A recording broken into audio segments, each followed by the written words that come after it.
حالات تسمم في المنيا بلغت فوق 100 شخص، وحالة وفاة في هذه الحادثة لسيدة مصرية. هذه المطاعم السورية التي ملأت أرجاء مصر من أولها إلى آخرها، وللأسف ليست هناك يعني أحيانا كثيرا نجد أنها غير مرخصة ولا يوجد عليها أي رقابة، وده يعني بيصب في يعني الإضرار بصحة المواطنين المصريين. والمعروف أن هذه السموم قد تتسبب في دمار الكلى أو في الأورام السرطانية.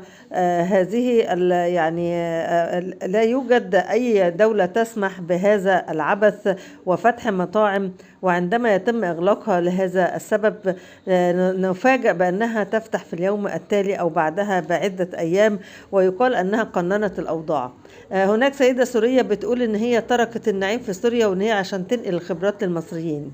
في واحدة تانية بتقول إن حطوا الأموال بتاعتهم في مصر، كبوها في مصر. هم فعلا كبوها في الزبالة اللي بيحطوها في المطاعم اللي بيأكلوها للمصريين.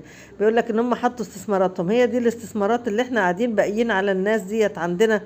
يعني المفروض ان خلاص المهلة خلصت، او يعني اوشكت على الانتهاء، مهلة تقنين الاوضاع، وياريت كل واحد يرجع على بلده. كفاية.